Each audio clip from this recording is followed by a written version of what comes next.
ಹೋಟೆಲ್ನ ಸಭಾಂಗಣದಲ್ಲಿ ರಾಷ್ಟ್ರೀಯ ಅಂಚೆ ನೌಕರರ ಸಂಘದ ವತಿಯಿಂದ ಗ್ರೂಪ್ ಸಿ ಪೋಸ್ಟ್ಮ್ಯಾನ್ ಮತ್ತು ಎಂಟಿಎಸ್ ಮತ್ತು ಗ್ರಾಮೀಣ ಅಂಚೆ ನೌಕರರ ಸಂಘ ಮಂಡ್ಯ ವಿಭಾಗ ಹಾಗೂ ಶ್ರೀರಂಗಪಟ್ಟಣ ಶಾಖಾ ವಿಭಾಗದ ದ್ವಿವಾರ್ಷಿಕ ಜಂಟಿ ಅಧಿವೇಶನ ಜರುಗಿತು. ಕಾರ್ಯಕ್ರಮವನ್ನು ಮಂಡ್ಯ ವಿಭಾಗದ ಅಂಚೆ ಅಧೀಕ್ಷಕರಾದ ಲೋಕನಾಥ್ ಎಂ ರವರು ದೀಪ ಬೆಳಗುವ ಮೂಲಕ ಉದ್ಘಾಟಿಸಿದರು.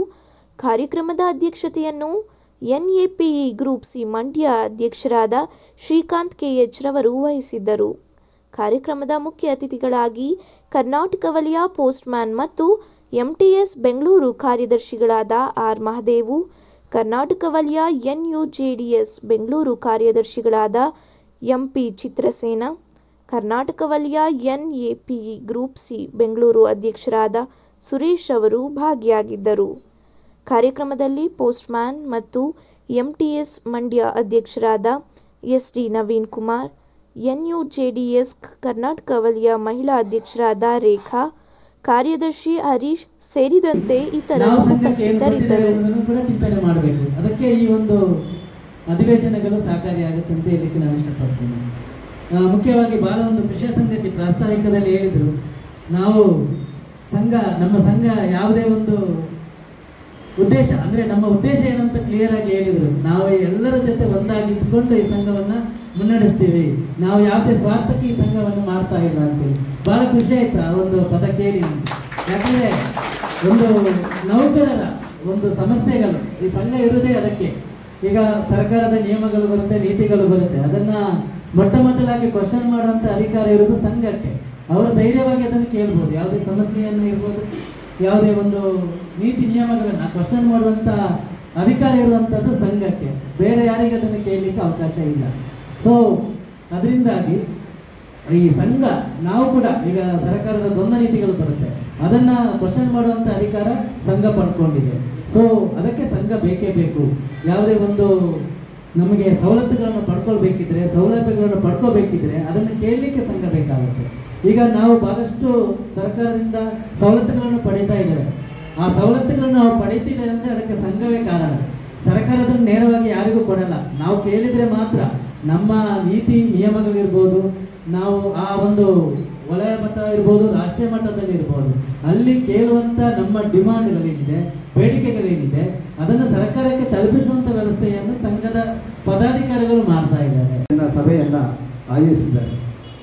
ನಮ್ಮ ಮಾತು ತುಂಬ ಕಡಿಮೆ. ನಮ್ಮ ನಾಗರಾಜ್ ಸರ್ ಅವರು ತುಂಬ ಸಕ್ರಿಯ ಕಾರ್ಯಕರ್ತರಾಗಿದ್ದುಕೊಂಡು ಎಲ್ಲರನ್ನ ಕೂಡ ಮುಂದೆ ತಪ್ಪಿ ತಾನು ಹಿಂದೆ ಇರುವಂಥದ್ದು ಬಹಳ ಖುಷಿಯಾಗ್ತದೆ. ಅವರೊಂದು ಕ್ರಿಯಾಶೀಲ ವ್ಯಕ್ತಿತ್ವ, ಅವರ ನಾಯಕತ್ವವನ್ನು ಎಲ್ಲರೂ ಕೂಡ ಬೆಚ್ಚಿ ಅಪ್ಪಿಕೊಳ್ಬೇಕಾಗ್ತದೆ. ಹಾಗಾಗಿ ಶ್ರೀಕಾಂತ್ ಸರ್ ಕೂಡ ಅಷ್ಟೇ, ಅವರು ಕೂಡ ಒಂದು ಒಳ್ಳೆಯ ಮಟ್ಟದಲ್ಲಿ ಒಂದು ಸಂಘಟನೆಯನ್ನು ಮುನ್ನಡೆಸ್ಕೊಂಡು ಹೋಗ್ತಿದ್ದಾರೆ. ಸ್ನೇಹಿತರೆ, ಈಗ ಎಲ್ಲೋ ಒಂದು ಕಡೆ ನಮಗೆ ಸಂಘದ ಅನಿವಾರ್ಯತೆ ಬಹಳ ಕಡಿಮೆ ಆಗ್ತದೆ ಅನಿಸ್ತದೆ. ಸುಮಾರು ಒಂದು 7 ವರ್ಷಗಳ ಹಿಂದೆ ಚಿಕ್ಕಮಗಳೂರಿಗೆ ನಾವು ಕಾನ್ಫರೆನ್ಸ್ ಹೋಗಿದ್ದು. ಅಲ್ಲಿ ನಮ್ಮ ಚಿತ್ರಸೇನ ಅವರೊಂದು ಸಭೆಯನ್ನು ಉದ್ದೇಶಿಸಿ ಮಾತನಾಡಿದರು. ಕಳೆದ ಬಾರಿ ಬರುವಾಗ ಈ ಸಭಾಂಗಣ ಕಿಕ್ಕಿರಿದು ತುಂಬಿತ್ತು, ಇದೀಗ ಕೇವಲ ಬೆರಳಿಗೆಷ್ಟು ಮಂದಿ ಮಾತ್ರ ಇದ್ದಾರೆ ಅಂತ. ಯಾಕೆ ಹೇಳಿದ್ರೆ ಆವಾಗ ನಮಗೆ ಹಸಿವೆ ಇತ್ತು, ಹೊಟ್ಟೆಗೆ ಅನ್ನ ಬೇಕಿತ್ತು, ಹಾಗಾಗಿ ನಾವು ಬರ್ತಾ ಇತ್ತು ಅಂತ. ಈಗ ಹೊಟ್ಟೆ ತುಂಬಿದೆ, ಹಾಗಾಗಿ ನಮಗೆ ಯೂನಿಯನ್ನ ಅವಶ್ಯಕತೆ ಇಲ್ಲ ಅನ್ನೋ ಒಂದು ಖೇದಕರದ ವಿಷಾದನೆಯ ಮಾತುಗಳನ್ನು ಆವತ್ತು ಆಡಿದ್ರು. ಅದು ನಮಗೆ ಸತ್ಯ ಅಂತ ಕಾಣಿತು. ಸ್ನೇಹಿತರೆ, ಇವತ್ತು ನಾವು ಏನೇ ಸವಲತ್ತುಗಳನ್ನು ಪಡೆದುಕೊಂಡಿದ್ರೂ ಕೂಡ ಅದು ಸಂಘಟನೆಯಿಂದ ಆಗಿದೆ ಹೊರತು ನಮ್ಮ ವೈಯಕ್ತಿಕವಾಗಿ ಏನನ್ನೂ ಕೂಡ ನಾವು ಸಾಧಿಸಲಿಲ್ಲ. ಅಂಚೆ ಅಧೀಕ್ಷಕರು ನಮ್ಮ ಊರಿನವರು, ಪುತ್ತೂರಿನವರು, ಬಹಳ ಸೌಮ್ಯ ಸ್ವಭಾವದವರು. ಅವ್ರೊಂದು ಮಾತು ಹೇಳಿದರು. ಒಂದು ಸಂಘ ಕೂತ್ಕೊಂಡು ಮಾತಾಡ್ತಿರುವಾಗ ಇಲ್ಲಿ ಮಂಡ್ಯದಲ್ಲಿ ಸಂಘಗಳು ಒಂದು ಸಂಘ ಬಿಟ್ಟರೆ ಮತ್ತು 2 ಸಂಘಗಳು ತುಂಬ ಸಹಕಾರವನ್ನು ಕೊಡ್ತಾ ಇದೆ ಅಂತ. ಯಾವತ್ತೂ ನಾವು ಅಧಿಕಾರ ವರ್ಗದೊಂದಿಗೆ ನಾವು ಸಂಘರ್ಷದ ಹಾದಿಯನ್ನು ಖಂಡಿತವಾಗಿ ತುಳಿಯಬಾರದು. ಹಾಗಂತ ಎಲ್ಲಿ ಸಂಘರ್ಷಕ್ಕೆ ಇಳಿಯಬೇಕು ಅಲ್ಲಿ ಇಳಿಬೇಕಾಗ್ತದೆ. ಪ್ರತಿಯೊಂದಕ್ಕೂ ಕೂಡ ನಾವು ಅಲ್ಲಿ ಸಂಘರ್ಷದ ಹಾದಿಯಲ್ಲಿ ಹೋದರೂ ಕೂಡ ಯಾವ ಆಡಳಿತ ಯಂತ್ರ ಸುಸೂತ್ರವಾಗಿ ಸುರಕ್ಷಿತವಾಗಿ ನಡೆಯುವುದಿಲ್ಲ. ಈ ನಿಟ್ಟಿನಲ್ಲಿ ನಮ್ಮ ಅಂಚೆ ಅಧೀಕ್ಷಕರು ನಮ್ಮ ಮಂಡ್ಯ ವಿಭಾಗದ ಕಾರ್ಯಶೈಲಿಯನ್ನು ತುಂಬ ಮುಕ್ತಕಂಠದಿಂದ ಹೊಗಳಿದ್ದಾರೆ. ಖಂಡಿತವಾಗಲೂ ಕೂಡ ನಾವು ಕೂಡ ಅಷ್ಟೇ ಒಂದು ಪ್ರತಿ ತಿಂಗಳು ಅಂಚೆ ಅಧೀಕ್ಷಕರೊಂದಿಗೆ ಮಾಸಿಕ ಸಭೆ ನಡೆಸುವಾಗ ಏನು ಸಮಸ್ಯೆಗಳನ್ನು ಕೊಡ್ತೇವೋ ಆ ಸಮಸ್ಯೆಗಳಿಗೆ ಸೂಕ್ತವಾದ ಪರಿಹಾರವನ್ನು ಕೂಡ ನಾವು ಅಲ್ಲಿ ಕೊಡ್ತಾ ಇತ್ತು. ಸ್ನೇಹಿತರೆ, ಕೆಲವೊಂದು ಸಂದರ್ಭದಲ್ಲಿ ಏನಾಗುತ್ತೆ ಹೇಳಿದ್ರೆ, ಎಲ್ಲಿ ಸಂಘ ಅಲ್ಲಿ ಅಸ್ತಿತ್ವದಲ್ಲಿ ಇಲ್ಲೋ ಅಲ್ಲಿ ಒಂದು ಆಡಳಿತ ವರ್ಗದವರ ದರ್ಪ ಮಿತಿ ಮೀರಿ ಹೋಗ್ತಾ ಇರ್ತಾರೆ. ಇದು ನಾನು ಕಣ್ಣಾರೆ ಕಂಡ ಒಂದೆರಡು ವಿಭಾಗದಲ್ಲಿ ಕಂಡಿದ್ದೇನೆ. ಇತ್ತೀಚೆಗೆ ಕೂಡ ನಾನು ಒಂದು ಕೆಲಸ ಮಾಡಿ ಬಂದ ವಿಭಾಗದಲ್ಲಿ ಕಂಡುಕೊಂಡಿದ್ದೇನೆ.